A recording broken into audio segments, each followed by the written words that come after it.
Welcome to the first live event of the Chambers for this year. So Happy New Year to everybody. We've got a double bill this evening. Two renowned authors, in my opinion. Lord Peter Hain and his new book about why freedom movements fail. I haven't had a chance to look at the book, but I'm sure it's going to be very interesting, as have all your other books. And then Bruce Whitfield's latest book, Tyme, about a digital bank. Tyme being take your money everywhere, which which I found quite a good name for a business. So Bruce has written this book together with Professor Adrian Saville. So looking forward to hearing from both of you. So what we'll do is we're going to split it into two definite halves. So Peter will come up and talk about his book, and then we'll have some time for questions, and then Bruce will come up and talk about his book, and we'll have some questions, and if we have time at the end, there'll be general questions as well. Good evening, everybody, and thank you for hosting it to Mills and Reeves. Dennis is a real warrior. He's had to experience 2 doses of me today because he turned up to the House of Lords in order to attend the all-party parliamentary group on South Africa, which I chair, which was addressed by Leslie Marsdorp, and very impressive guy he is too, heading an interesting person, a South African from the Eastern Cape, who heads British Investment International. That's not a bad CV, is it? And he was really interesting. Look, I was just thinking about the timing of this, and at this time 50 years ago, exactly 50 years ago almost, I was facing my trial in the Old Bailey for a bank theft I knew nothing about, and I was charged with committing it. Well, I can see most of you don't believe that I knew nothing about it. Honestly, I didn't. And it was quite an experience. It was then shown that it was committed by a South African agent, an apartheid agent. And that brings me to the subject of this book, which I'll touch on briefly: Liberation and Corruption, Why Freedom Movements Fail.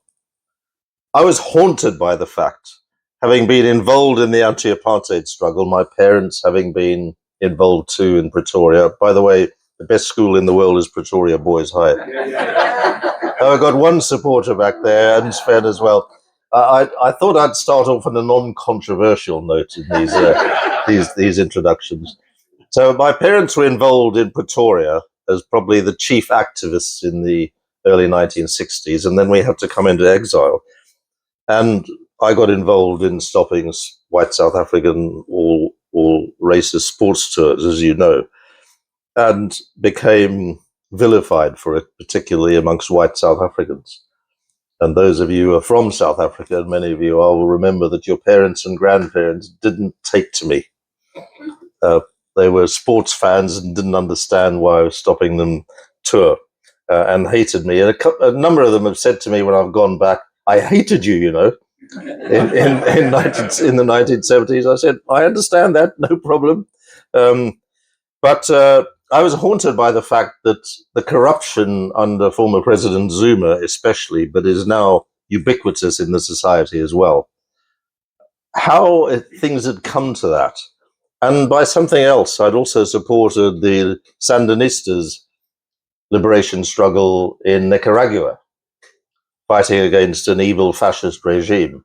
Why did these movements betray the mandate upon which they were elected and for which they'd fought very bravely over such a long time and sacrificed so much? And so this book was an attempt to answer that question. And I started off with some ideas, but the research kind of took over. And when you're writing, I'm sure Bruce finds this as well, you start to research for answers, and then you start to write about them. The first thing and this may or may not be an uncomfortable message for you, is that the ANC, in becoming corrupt, was not starting afresh. The apartheid regime was deeply corrupt, deeply, deeply corrupt, particularly the defense industry and those businesses on the front line confronting sanctions during the anti-apartheid struggle. And you could argue that in many ways, on coming into power in 1994, that corruption was simply continued. And you could show the same in Nicaragua, and I survey liberation struggles right across the world, and the same kind of answer, I'm afraid, is there. It also springs from colonialism. We in Britain are starting to come to terms with Britain as a colonial power, but it was deeply corrupt as well. When you go into countries and you dispossess the local people, and you steal their land, and you take their resources, and you make sure that only a favored few benefit from that, that is corrupt. And of course, once you do that, you then actually favor certain people over others, and it becomes a form of life. So although, and colonialism was deeply corrupt, you just look at Angola in terms of Portuguese colonialism, one of the most corrupt societies in the world. The current president claimed to be trying to sort it out. Well, good luck to him. And Algeria, French colonialism, deeply, deeply corrupt. So you're talking about a heritage, and you're talking about liberation movements that come into power and then continue with the status quo. And although Africa is plagued by corruption, and there's a lot of loose kind of lazy talk about African governments all being corrupt and black politicians all being corrupt, actually, politicians, whatever their color, tend to be corrupt. The ones that are corrupt are both black and white and everything in between. And then, as the book describes, there's the global dimension to this. And that's what brought me in to help expose what was going on during the state capture decade under former President Zuma, was to expose the global dimension. And that's what opened my eyes to what was really going on. If you look at why what happened in South Africa, you can't divorce it from the global context. Around $90 billion a year, $90 billion a year is laundered through London. Yeah. Now, I'm not saying your law firm's involved in that. I wouldn't dare. But a lot of the professionals are enabling that. And the global financial system enabled President Zuma's business cronies, the Gupta brothers, to not only loot the country, but put it into the banks, export it to principally Dubai and Hong Kong, and then spread it around the world, including into UK overseas territories like the British Virgin Islands and others amongst them. So London is complicit. We are complicit as a British nation and a British authorities. This is not something that is about a faraway continent that you can indict them for. It's a global problem. And by the way, just to support that, more money, much more money, detailed in the book. Just thought I'd give it another commercial plug while I was about it. Much more money is looted from South Africa and invested in the global north countries, because they don't, if you loot money from Gambia or Zambia or Kenya or wherever it might be, or South Africa, you don't put it back into the country. You take it to London or to New York or Washington or to Dubai or China. Remember, Hong Kong, another main conduit for the Zupta looting, is a Chinese part of China now. So you're not only talking about the traditional sort of villains of left-wing nomenclature, Washington and London and Paris and Berlin and so on. You're also talking about Delhi and Beijing and Dubai, which means the United Arab Emirates as well. Moscow's deeply corrupt too. So there's a global dimension to this. And more money is looted from Africa than is actually given in overseas aid and development. Much more money. I mean, like masses more money. The figures are given in the book. So this idea that the global north is this big benefactor of Africa is absolute nonsense and is part of the picture of corruption and why liberation movements find themselves becoming corrupt in government. A couple of other points. I don't know about you, but have you ever tried to open a bank account recently? Or to move money? You've got to prove your identity in triplicate. I mean, it's a real pain in the ass, isn't it? But they make you do it. How on earth did the Guptas loot their money and put it through HSBC and Standard Chartered and Bank of Baroda? When I gave evidence to the Zondo Commission looking into this whole horror, I was one of the procedures, quite properly, is you give written evidence, and I had a 10,000-word submission that I had some help from experts with, and it then is sent to all the people you name. The Joburg end of Standard Chartered was unwise enough to object to my evidence. The rest of them didn't respond very wisely, I thought. He responded and he said, "This is very unfair of Peter Hain, because this money left our Joburg office, we agree with that, I'm talking about millions, and went to Dubai, and Dubai has nothing to do with us. It's an entirely different jurisdiction. And we can't be held responsible in Johannesburg for our, and then they claim that Standard Chartered was not really a global operation, even though it was one digital pipeline taken anywhere in the world." And I mention that because that just shows what happened. And these guys were all complicit. So there's one law for the big top criminals, and trillions of US dollars are laundered and corruptly moved around the world every year. Trillions. I think it's about 5 trillion. You can confirm the figure in the book. Another plug. So we ordinary honest citizens have one law applied to us. These guys have an entirely different law applied to them. 2 final points. If you want to deal with this, you've got to enlist not just the governments of the United States and the United Kingdom and France and Germany and so on. You've also got to enlist the governments of China and the UAE. So this is not a global South versus a global North problem anymore. It's a universal global problem. And I would like to see an international anti-corruption court established, for which there's now growing support, and a draft treaty drawn up by jurists from right across the world, including in Africa and South Africa.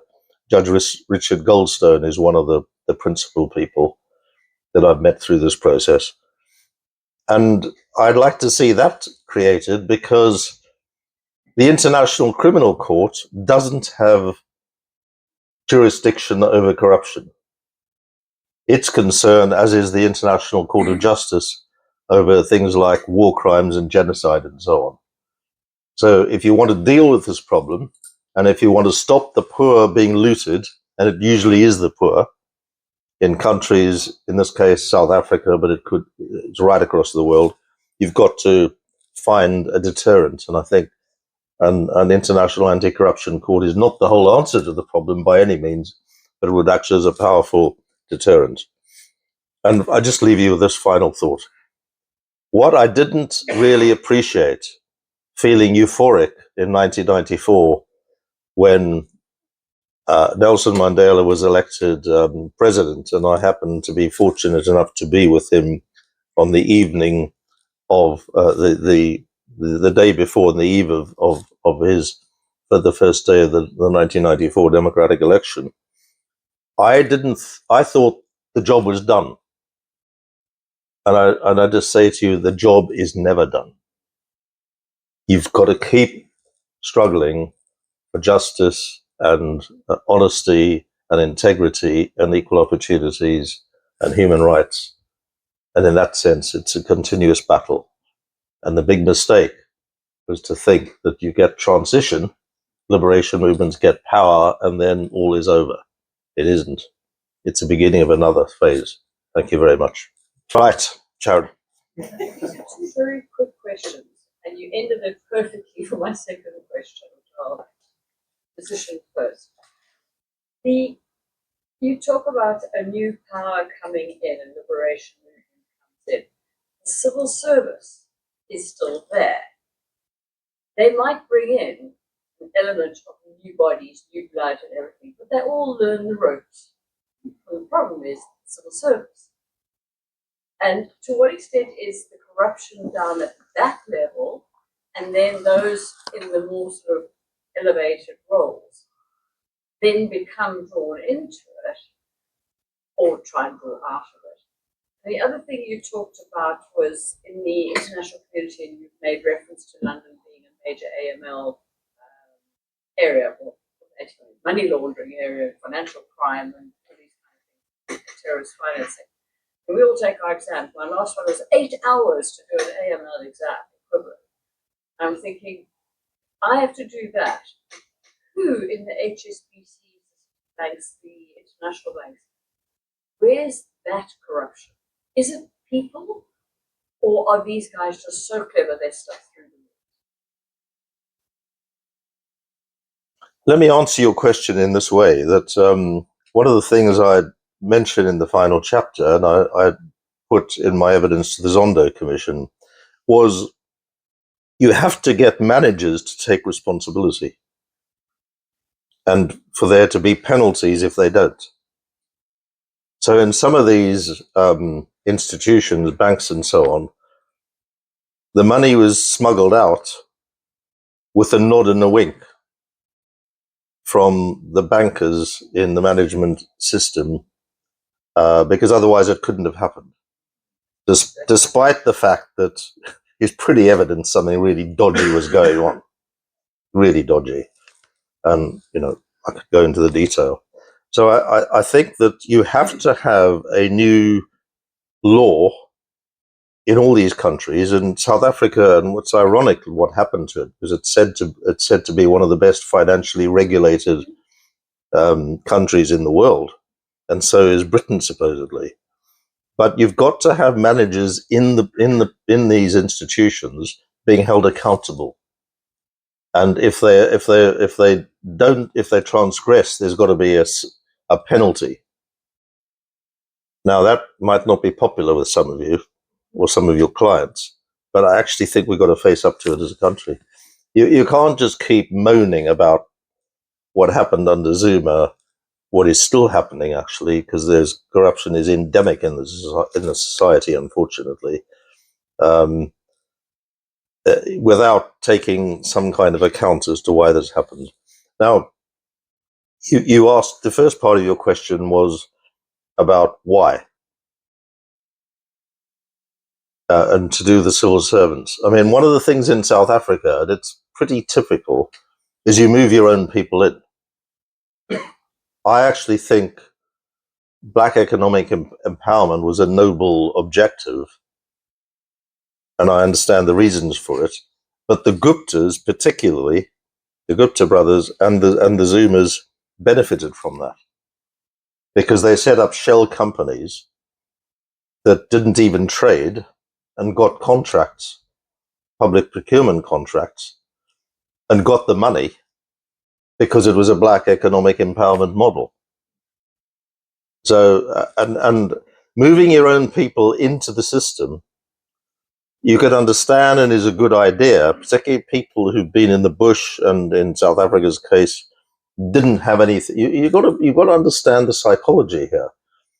If you've had nothing for decades, you've sacrificed a lot. You've risked your life because the apartheid state was not a benign security institution. You were risking your life in the freedom struggle, both inside the country but also outside. And some people came back before '94 in the transition period, and then afterwards thinking, well, what was this all about? And where am I in it? And I don't have a pension, and I don't have a house, and where am I going to be in the future, and where are my children going to be, and my grandchildren? So this is a very complex problem. I do think the politicization of a professional civil service is a big problem. On the other hand, if you just maintain the old apartheid civil service, would you be able to change anything?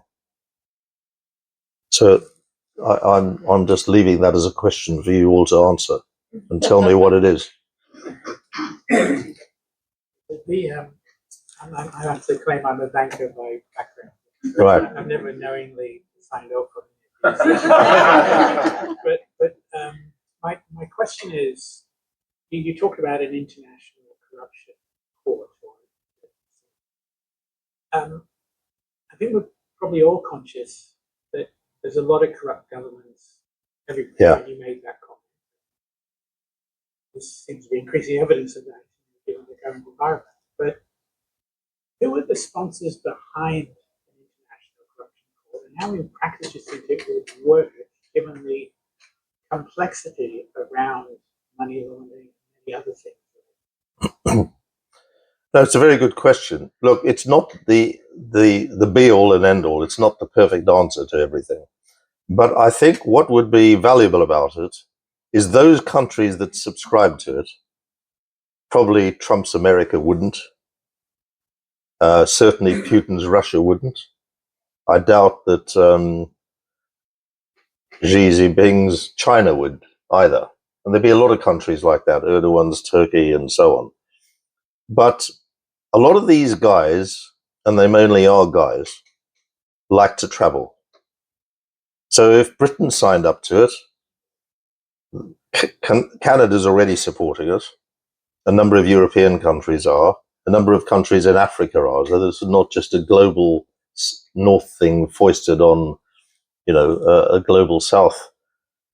If they want to travel, they're not going to be able to do so because they could be got by an Interpol red notice. And do you remember when the G20 was first, I think the first session in South Africa when it had the presidency, and President Putin was prevented from going to it? Not necessarily, I regret, because the South African government would have issued an arrest warrant for him, but somebody in civil society would have done. So he didn't go because he didn't want to be arrested. And so the International Anti-Corruption Court would have that kind of deterrent. It wouldn't solve the problem, especially with those countries who never signed up in the first place. Zimbabwe, I'm sure, would never sign up. Russia won't sign up. Trump's America, for different reasons, maybe including for that reason, wouldn't sign up either. But these guys would find it very, very difficult to move their assets around and to travel themselves as well. So you're talking about a deterrent. Hi, Peter. I think, just to add another point, liberation and corruption and competition. If you look at South Africa, the ANC side, they spent a propaganda war for 40 years. They never ran anything. And South Africa was quite a complex hybrid first world, second world economy. And then people came into civil service roles and they just didn't have the skills and experience to run complex systems. And I think that contributes to the inertia that is created, and also contributes to the corruption of it. Like you said, people were desperate for the opportunities. But I think we need to also remember that a lot of the liberation movements never had the experience of running.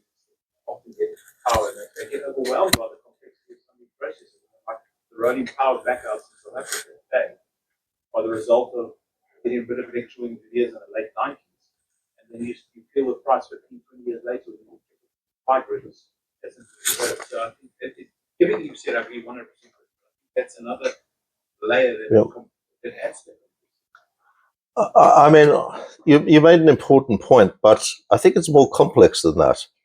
I think ESCOM's power cuts, I know they're called load shedding, but they're power cuts, aren't they? Yeah.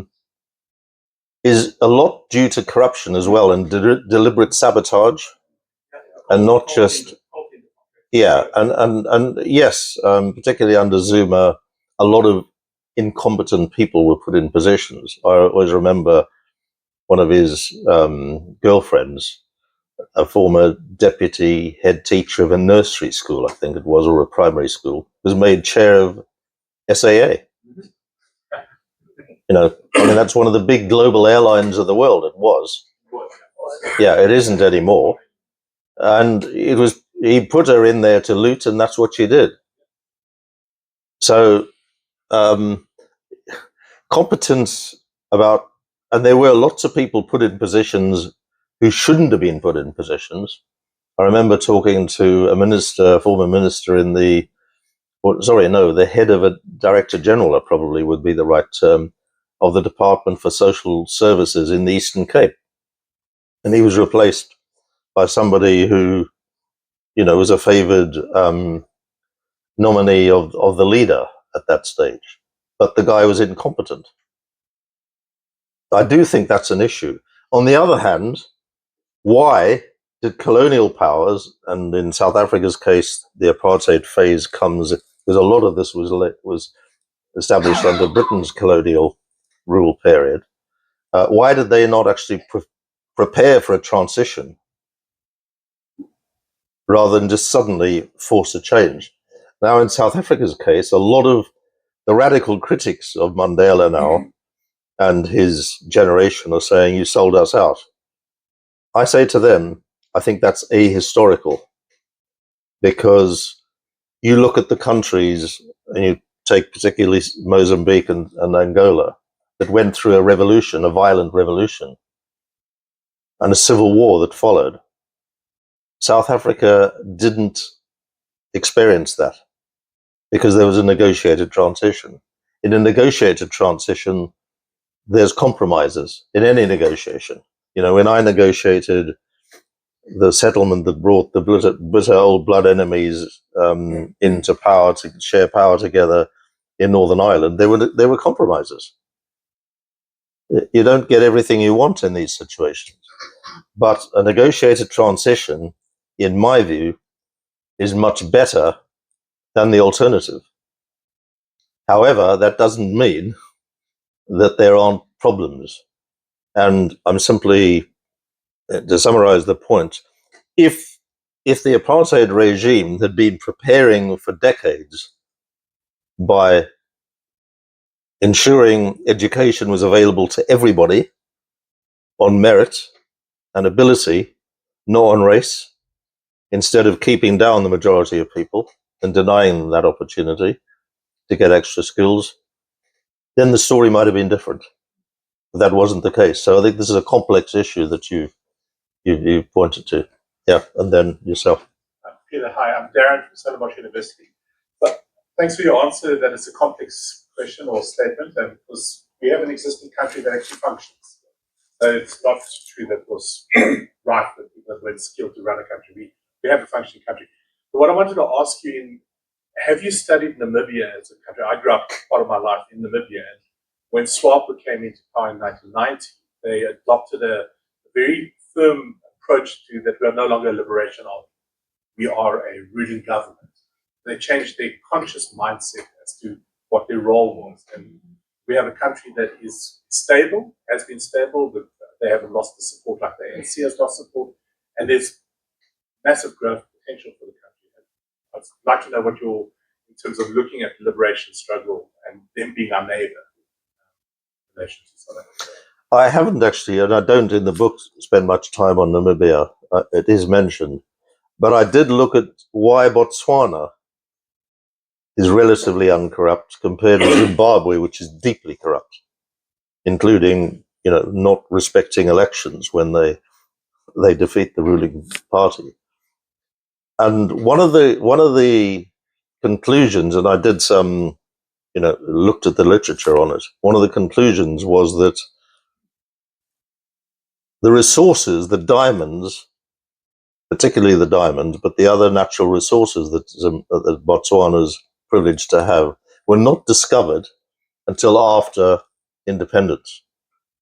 Whereas in the transition from the old Rhodesia to the new Zimbabwe, it was in part a battle for who exercised power, political power, but in part a battle for who had control of the resources.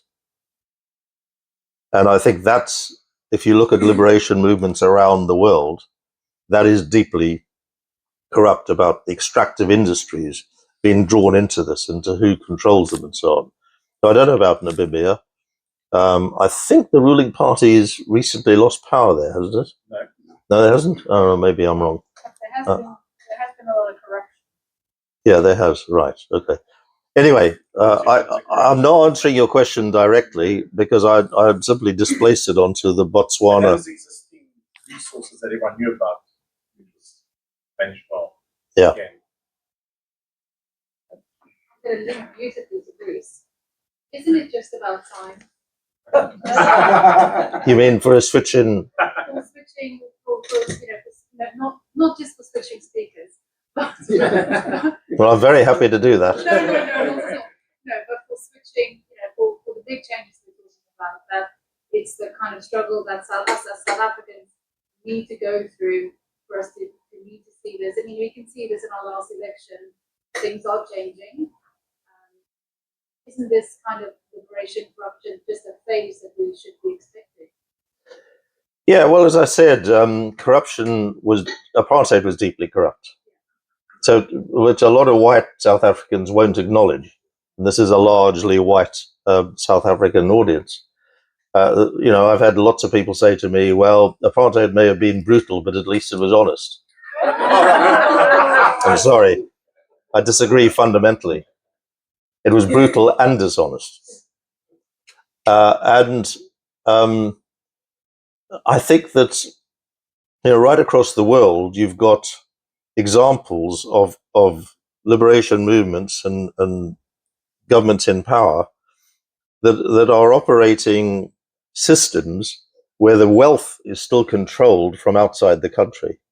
The industries and the enterprises and the businesses are still run and the profits are extracted from outside the country. Now, I don't have a problem with profits. I think you've got to have profits in order to invest. I do have a problem and you look at Haiti, for example, which I spend quite a few pages on. Crikey. That is a terrible example of, people ask, why is it now dominated by gangs and completely dysfunctional and so on? Well, you just look at the history and why the French were extracting masses of resources after granting independence. And huge levies were being paid by the Haitian government, supposedly independent. So it's not like these countries come into independence in a vacuum. They come into it in a deeply corrupt environment. That doesn't excuse it. It doesn't excuse Zuma, and it doesn't excuse any politician who comes to that, but it does help explain it. And I just say one other thing, which is, I should have said in response to Sharon's question. There are lots of good civil servants, including ANC appointees. I think, for example, of the acting Director General of the National Treasury, Momo for short. That guy was heroic in surviving through the Zuma period. He was an ANC appointee. He was not white, but deeply, deeply, full of integrity and doing his job professionally, highly professional. There are lots of people like that. As much as they're, Kingsley, yeah. Can I say something? Yeah, I think this is the High Commissioner putting me in my place here. I like this part about there are lots of competent hygiene. Kingsley, can you stand in front of the turn around? Oh, okay. I was saying I like the part about that. Because I was going to be saying, maybe Kingsley Mababolo is one of them. No, I was going to say, Peter, no, thank you for the presentation. I think the point you make about corruption not having a start somewhere, that it has always been there. And it doesn't matter what, if you don't change the premises for that corruption, you're not doing anything. You say during the apartheid regime there was corruption. I had a huge debate with Elon Musk's father. He said, oh, we had a better police force during apartheid. I said, no. I grew up from Soweto. I didn't see that police. When we were in Soweto, we didn't see the sufficient police. Perhaps it was there for the white community, not for us. So corruption doesn't have a start in the beginning. If you have the same premises, and as you say, your ANC colleagues comes and find the same premises, and will probably be corrupt themselves because nothing has changed. What you have changed are the people who probably have changed. What we need to investigate, in my view, is what do you need to do to change that? Simba Makoni, the former Zimbabwean, makes a valid point that the liberation movement came in with the same kind of mentality in the same way that you had, what did you have? He calls it the Shefe mentality. You are Shefe, because we're fighting for the liberation, we want to be equal, but if you are Shefe, you have certain status within the liberation movement, and that continues. And if you continue with that, you would have a situation eventually that doesn't change the status quo. You would have a situation where people take over, but they have the same kind of ambitions. So we need to investigate what you need to do to change the mentality to make sure that we don't perpetuate, but change, particularly these people who fought for the liberation, because I still believe many of them, including myself, were genuinely committed to changing the socio-economic system. Thank you. And by the way, he's got a very good book as well. Record, this is not one of those banks. Tyme Bank has got its origins in a classroom at the Gordon Institute of Business Science. A young lawyer by the name of Konrad Jonker, who graduated cum laude from the University of the Free State in the 1990s, becomes chief executive at Edward Nathan, biggest corporate law firm in South Africa at the time and still a very significant player. And Konrad Jonker is sent off by his boss to go and learn about business because he doesn't have enough practical experience. And he's sitting in a classroom at Gibbs, which has been built around them in the year 2000 as they are starting as the first MBA cohort. And one of the issues that they're grappling with is the precise issue of South Africa. Why is it that there's political liberation in an economy, but you don't get economic liberation? This is 6 years into South Africa's democracy, and these students are beginning to grapple with it. And one of the books they're reading is by a Peruvian economist called Hernando de Soto. Hernando de Soto talks about financial inclusion and how if you don't allow people into the financial system, there is no way that they can access credit at a reasonable rate. There's no way that they can develop a credit record. There's no way that they can climb the ladder in terms of social success as a result. And this begins to play on Kun's mind. He begins to study it intensely. He goes back to his day job as the CEO of Edward Nathan and begins to teach financial inclusion at Gibbs. And one day has enough of this and decides it's time for a change. And so he resigns as the CEO of Edward Nathan and decides he's going to dedicate his time full-time to finding ways to serve the base of the pyramid. To this day, 24% of people in the world can't get a bank account. Big banks see people as unbankable. It's simply not profitable to open a bank account for somebody. In many Western economies, it costs something like $70 to acquire a customer. Capitec does very well at about $20. Tyme, take your money everywhere, has got it down to below $5 thanks to the digital revolution, thanks to applications, thanks to smart technologies that enable customer verification, the checking of databases, and the ability to integrate data points that people with legacy systems in the financial system are struggling to do to this day. Kun gets a call from a friend of his who says, I hear you've given up the best job in law. Are you mad? And he says, well, I want to go and do financial inclusion. He said, what's that? And explained what the ambition was. He said, I'm sure Standard Bank's doing something like that. Why did you go and see Jacko Marie, who was CEO at the time? He went to go and see Jacko, and Jacko looked at him as if he was speaking hieroglyphics and sent him off to a young lawyer, also a lawyer, not very tall, but quite dynamic, a young man called Sim Chabalala, today 2 years away from retirement as CEO of Standard Bank. And Sim took Kun under his wing. Kun is 6'2". But Sim was put in charge of Kun, and Kun set about creating effectively a skunk works within Standard Bank, where they behaved like absolute hooligans. And they behaved in unstandard bank fashions. And we're going into townships and we're opening bank accounts using spaza stores as distribution points, creating identification using Blackberries and getting verifications using local home affairs. It was incredibly messy and it worked really well. They signed up like 1 million customers. It was incredibly successful until one day the powers that be within Standard Bank outside of the skunk works realized what they were up to and went, hold on a second, that's not how we do things around here.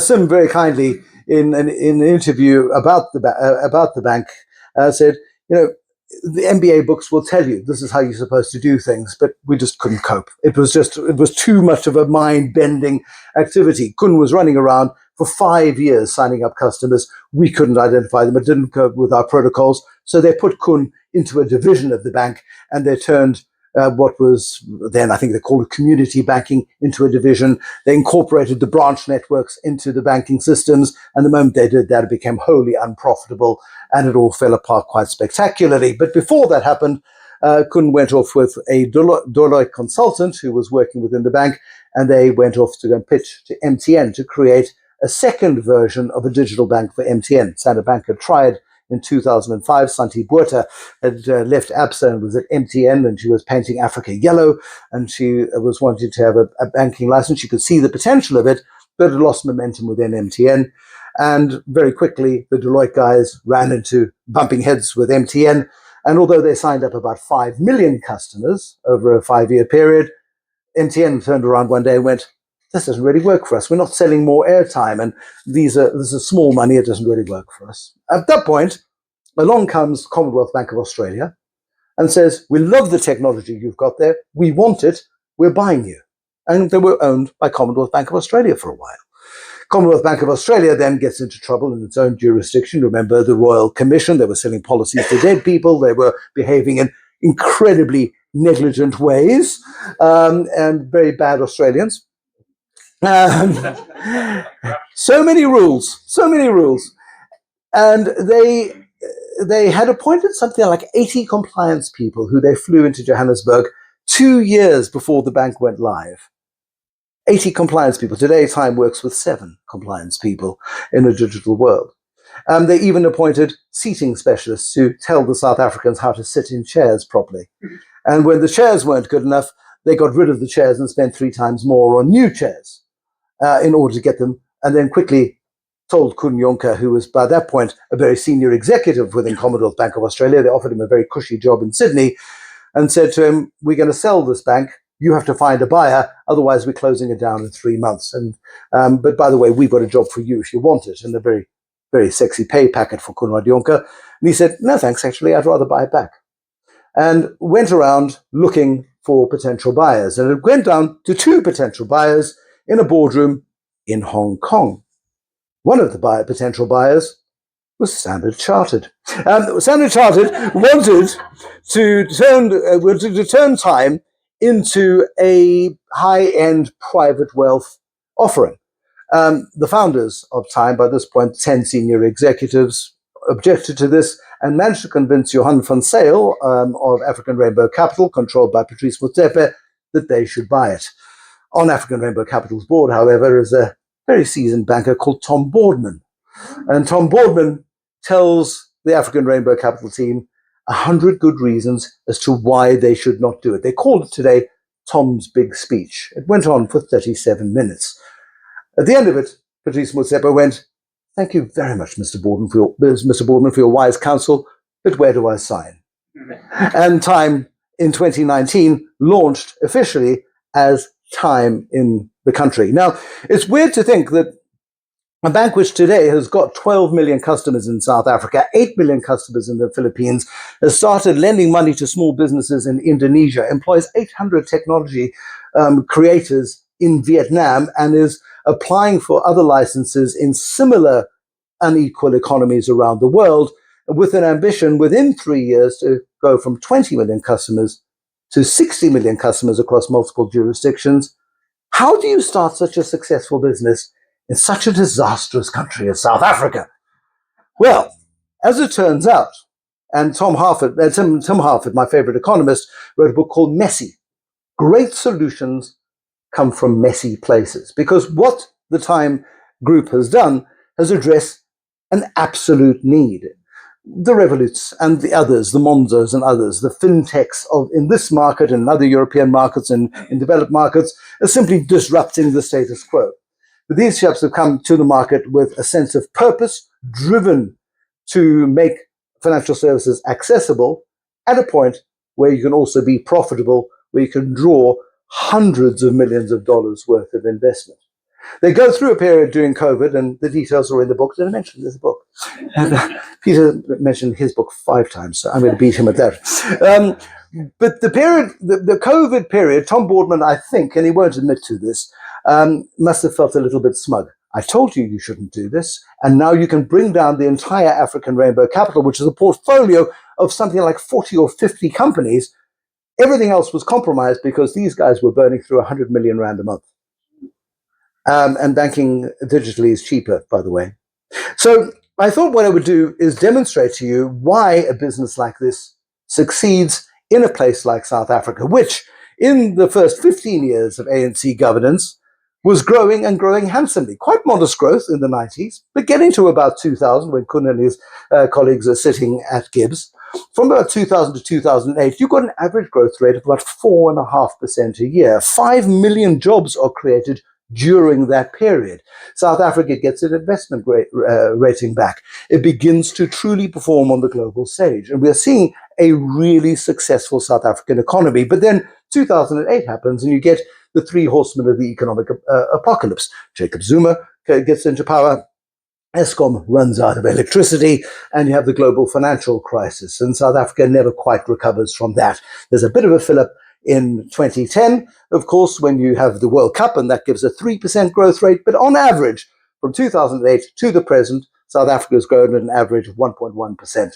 Population growth of 1.5%. GDP per capita is going backwards. The country is getting poorer. But that becomes a fertile breeding ground for solutions to real world problems. So I want to play a little game, and for a moment, just for the next uncomfortable 90 seconds, I'm going to declare this room part of Australia. I know it's horrible. And for one reason only, and that is in Australia, it is compulsory to vote in elections. So I'm going to give you 6 potentially plausible news headlines, of which only one is true. Only one is incontrovertibly true. And each one of you has to vote for one of those headlines, whichever one you believe to be true. All right, everybody in? You have to be, because we've locked the doors, so it's fine. So that won't work. So we'll go manual, which is fine. Check if PKS Smith is set up as, oh no, that's private business. Interesting. There we go. So the first one, it's a news headline. Immigrants are a drain on public resources. Don't vote yet. Don't vote yet. The Tembisa decouplets, for those of you with South African connections, we're familiar with the Tembisa decouplets, are going to pre-primary school this year. Tax cuts for the rich benefit everybody, Peter. Don't. The private sector is more effective and more efficient than the public sector. The JSE is one of the 20 most valuable stock exchanges in the world. in terms of overall market capitalization. Drinking 8 glasses of water a day is essential for health. Now, those are 6 widely publicized memes, social media headlines that make their way into mainstream media. 6, depending on your proclivities, potentially true facts, if you like. Only one of them is true. I've written them down for you to help. Any votes for foreign nationals in a foreign country? No, obviously you're not going to vote for that one. That's like turkeys voting for Christmas, isn't it? Yeah. The decuplets, no, we're not even going to bother there. You want the decuplets to go to school in Tembisa. Okay, no, thank you for taking it so seriously, Mr. Stellenbosch. Tax cuts for the rich benefit everyone? I expect at least, well, thank you, at least one person. Thank you, at least one person. Privatization improves efficiency and lowers costs. We have privatization, yes, privatization. Thank you, Luke, at the back, thank you, yes, privatization. The JSE is a global top 20 stock exchange. Some of you have played this game before, which means the rest of you think drinking 8 glasses of water is essential to health. Well, that is possibly one of the biggest lies told to humanity. The reality is that the JSE is the 19th most valuable stock exchange in the world. It was the 3rd best performer, as far as I could tell, after South Korea and Bangladesh last year in dollar terms. In dollar terms, up 44% last year. Sure, it's all platinum and gold and offshore earnings translated, the rand gaining against the US dollar. But S&P 500 over the last 35 years has returned an average of 10.3% compounded. The JSE in dollar terms have done about 10.6% over that time in dollar terms. Again, it's one of those counterintuitive facts that gets me talking about something called the chaos advantage. And it is about seeing the world as it is, with all of its unfairness, all of its injustice, all of its inequality, yet choosing to think differently and finding opportunity in that uncertainty that allows you to think differently. And it starts with how you see things, perception. That drives your decisions, and it drives the actions you take as a result of where you start. If you are saying South Africa is a basket case, South Africa is a no-hope country, there is no way you can start a business there, it's 89 on the World Bank's list of hardest countries in the world in which to do business, it puts it in the bottom half of countries in terms of how easy it is to do business. If all you worry about is who's going to lead the ANC, no disrespect intended, as irrelevant as it will become at the next general election because it is losing traction at an alarming rate. The fact is that the country presents huge opportunity for those willing to take the risk and willing to serve markets and willing to deliver to customers. Capitec is the most valuable company on the JSE. Of the big banks, I beg your pardon, of the big banks. It is more valuable than First Rand. It is more valuable than Standard Bank in terms of market capitalization. This is a bank that did not exist 22 years ago. And it's made up of dodgy little microlenders brought together in a governance framework.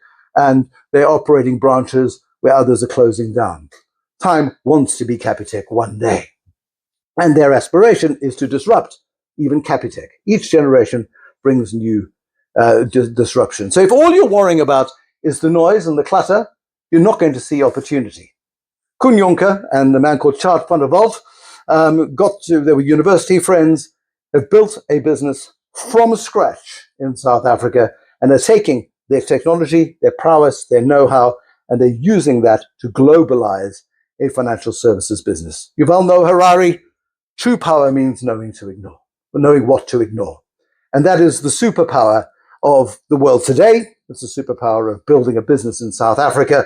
And it is about not treating information in the same way. I remember chatting to Brian Joffe in 2008, and he put up posters in every single Bidvest facility in the world. Bidvest does not participate in the recession. And I said, but hold, Brian, you're a clever guy. But you have to participate in the recession. It is a recession. You're in it. Yes, but we think differently. If we think the same way as everybody else, then we can't outperform. Who else was thinking differently in 2008? A young guy, not much hair, Jeff Bezos. He was doubling down on Amazon, on home deliveries at a time where big retailers were cutting back in the United States. He started Amazon Web Services because he could see a cloud-empowered future. The cloud essentially making businesses like Tyme possible because the regulators in South Africa, Kuben Naidu, who was the registrar of banks at the time, giving the first banking license, cloud-based banking license to Tyme, then Discovery Bank, and also opening the way for the rest of the banking sector also to put more cloud-based systems in place. But yeah, if you're thinking the same way as everybody else, you're going to be English.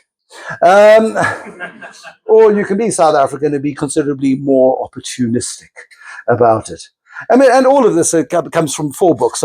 This one was released in 2020 as we went into COVID. It was all about opportunity existing in messy environments. It was all about the opportunity in South Africa, despite the politics, despite the economy, despite the underperformance, the niches and the opportunism of great entrepreneurs, taking their smart ideas global in the Genius book.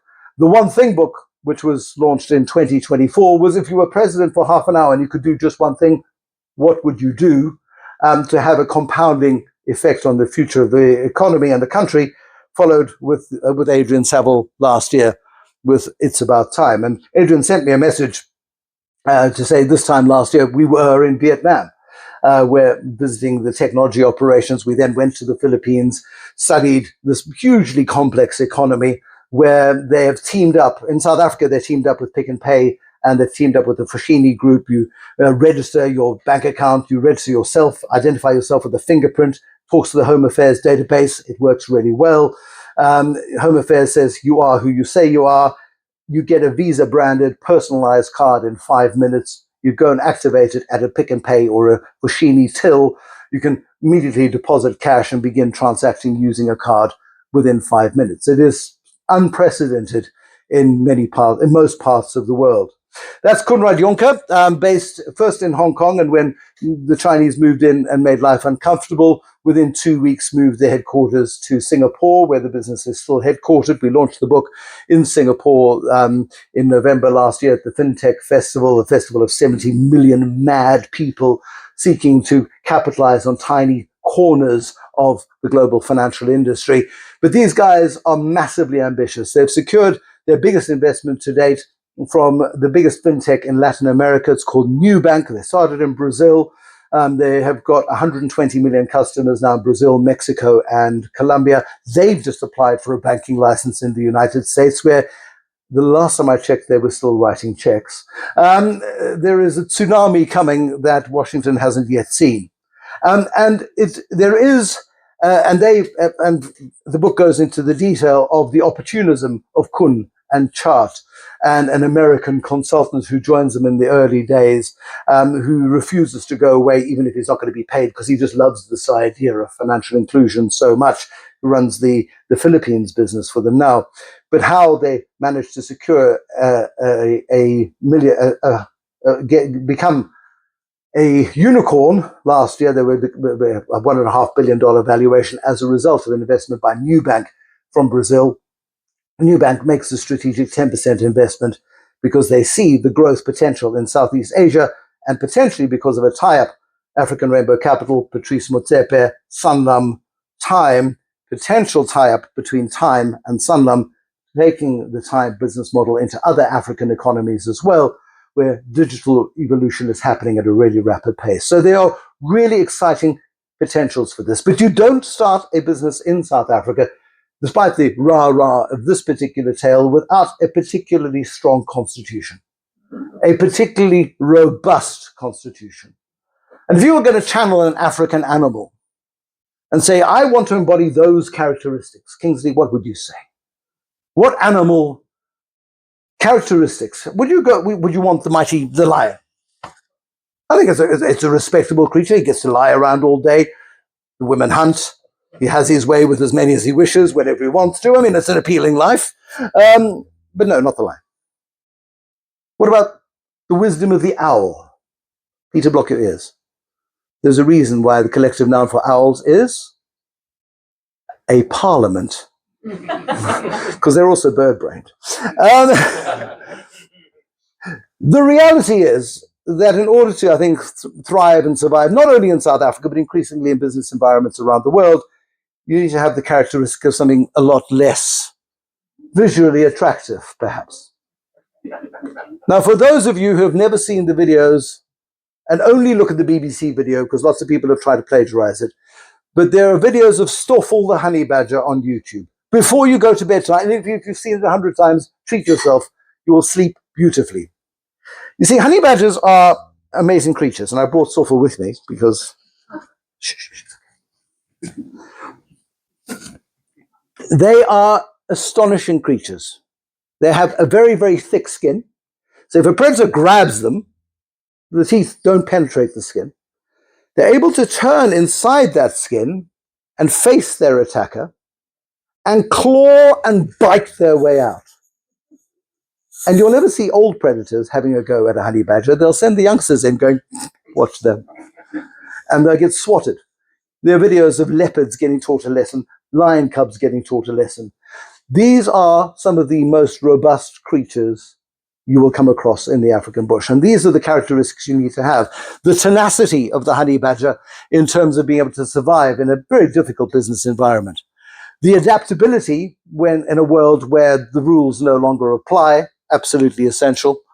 And a fearlessness to not be afraid of the incumbents, to not be afraid of the established players, and to stand up and go up against them. And a real resourcefulness all the time. And resourcefulness in particular, if you watch the Stoffel videos on YouTube, extraordinary. The jailbreaking techniques. If you had ever been convicted for the bank robbery, he would have taught you how to get out, Peter. You would have been fine. Pardon? No, so, and this is my, it's also got money in it.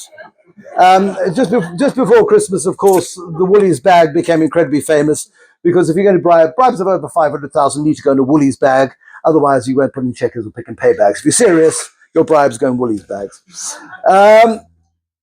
My kids are very talented, and I know this because their mother says they are like her. Sorry, Mrs. Macron. And another lie online. But there's a note under my kids' music room in their school in Cape Town, and it read, "Dear optimists, pessimists, and realists, while you were arguing about the level of the glass, I drank it. Regards, the opportunist."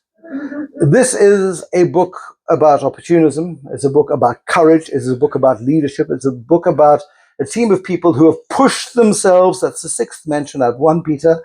It's a group of people who are obsessed with delivering financial services to people who the world has ignored up until this point.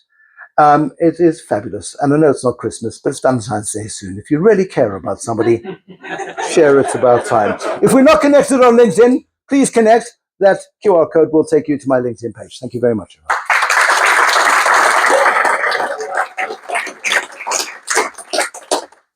So the question is, where are the books? The books are at the back over there with Jimmy. Any questions for Bruce? Excellent. Good news, because I haven't had a glass of wine yet, believe it or not. Yes, sir. I might have mentioned earlier that I'm a banker by background. I'm actually a standard banker for half of it. So I know you said.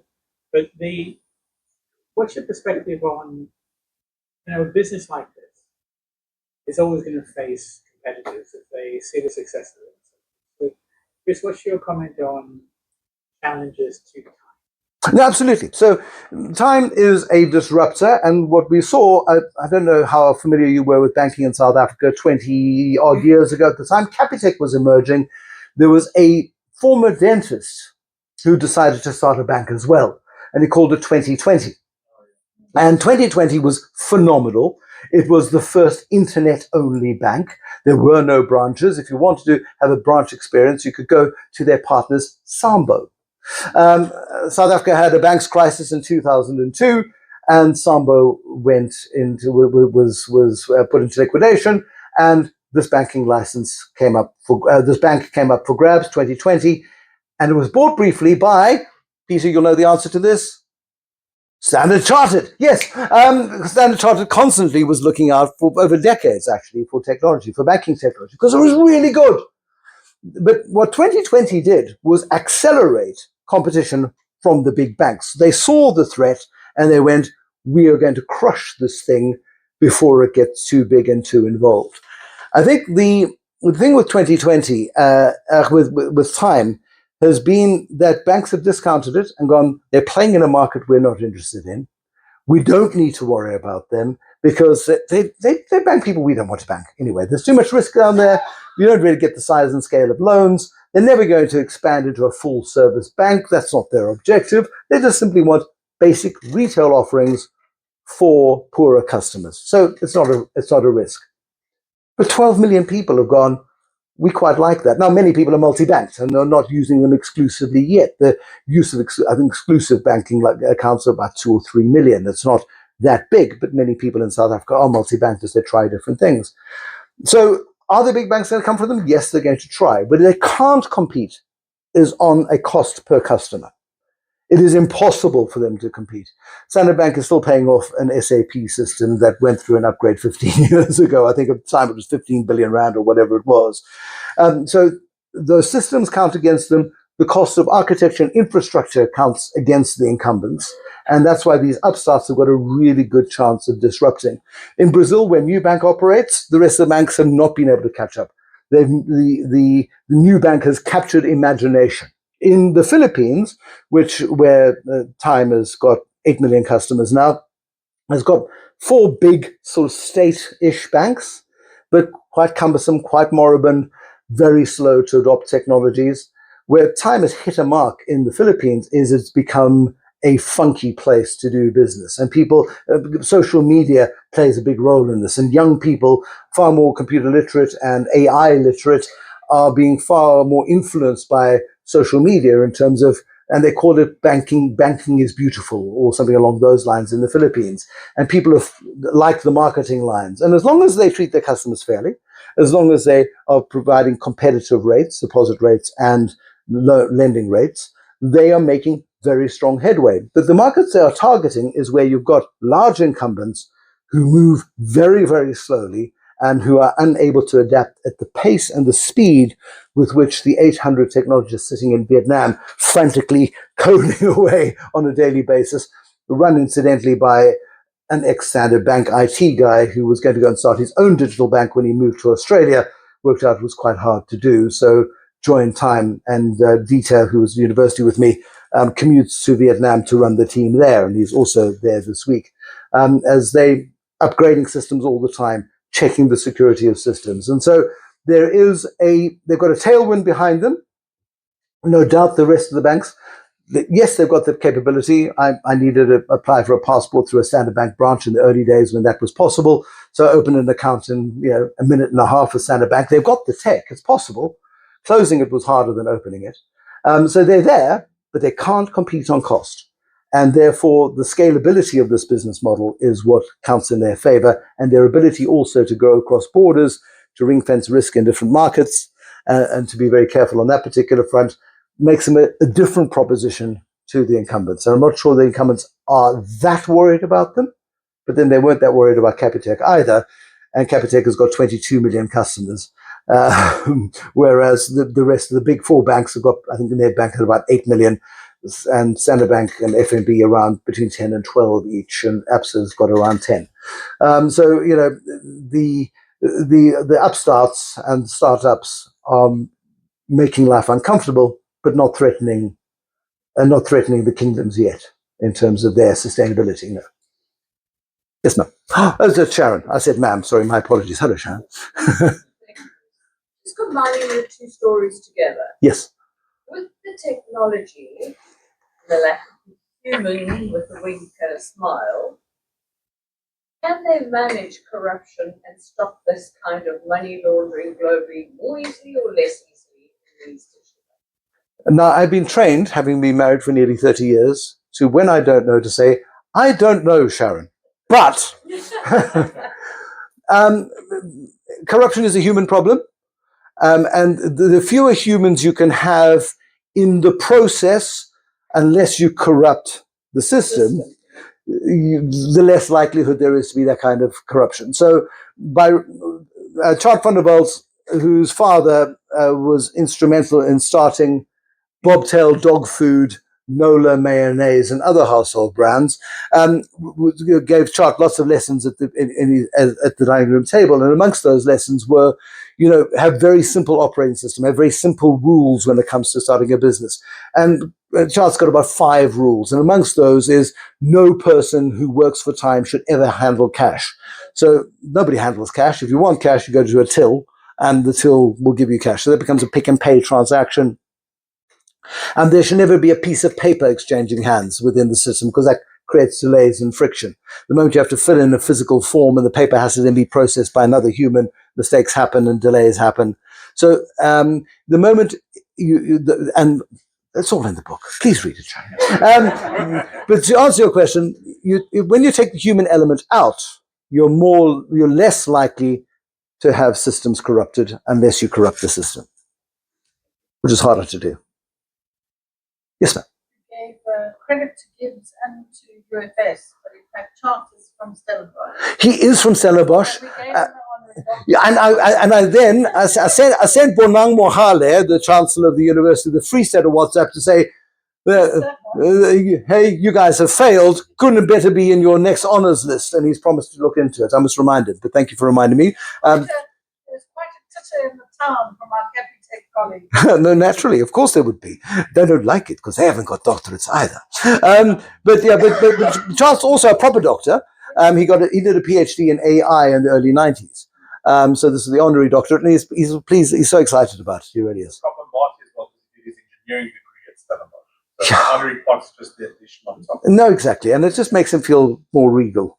But yeah, 2 incredibly serious individuals who have got a level of trust between them that I have yet to see replicated anywhere, where one can go off to the opposite ends of the world and act on behalf of the other, and where they've got absolute confidence in at least the intent of the other to be entirely honorable. They've made mistakes. There was a fantastic internal video of Kun making a joke with Chart at which he doesn't smile, which says, yes, we've made lots of mistakes, but we've forgotten each other. We've forgiven each other. Haven't we, Chart?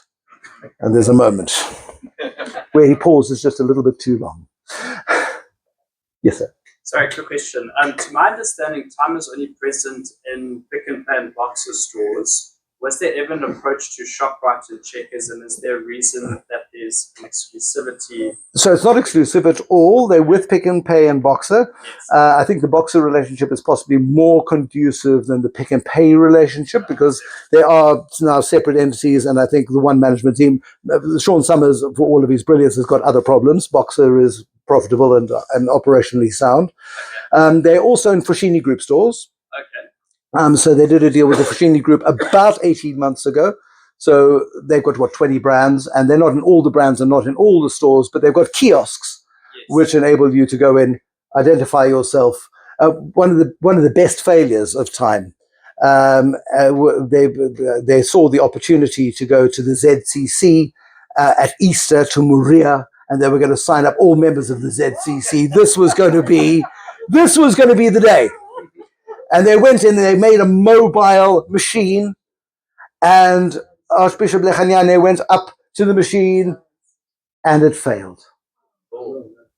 And Patrice went uncharacteristically dark. So when they launched in the Philippines, there's a photograph of a guy called Chris Bennett, and the CEO of the Gokongwei Group, which is one of the 10 richest families in the Philippines, like the Ackermans they've got supermarkets, and there was a similar model there. Lance Gokongwei goes in, verifies himself, and it spits out a card. And you've got a photograph of Chris in the background going, because I don't think he would have survived the second failure on that particular front. Suffice to say, some people have still got ZCC cards, but there weren't that many issued in the first place. It didn't go down well, and then COVID hit, but yes, so they are by no means perfect. And when Kun approached Adrian and I to write the book, we insisted, I know, so don't stop me now. I've started. Last story. Kun approached Adrian and I to write the book independently of one another. We said, sure, we will do this for you, but you will not interfere in the editorial, because if you do, we will walk away. And we contracted it. And so when the first draft was sent to him, just on a fact-checking basis, and just chronology was messy, it was really awkward, his wife read the book. And from the feedback I've received from him, the humiliation he faced for some of the decisions that they'd taken during the process of building this bank. His wife, who was quite critical, pointed each one of them out to him quite painfully and personally. But yes, it is a story of overcoming huge obstacles. It's a story of building something exceptional in South Africa in the same way. I mean, I asked for permission earlier, and I'll wrap up with this. In Trump's first administration, I was walking through our Tambo International Airport. Cameron, close your ears. My son is here. I'm quoting somebody else. This is not my words. I bump into Robbie Brosen, the founder of Nando's, of course, and he comes bouncing over to me. He goes, "Hey, how's it? The world fucked, eh? At least we don't look so bad anymore." I haven't caught up with Robbie recently, but I'm quite curious to see if he's evolved his view at all. Thanks, everyone. Books are available at the back. Peter Hain's book, very good, at the back, and there are others available too. Thank you.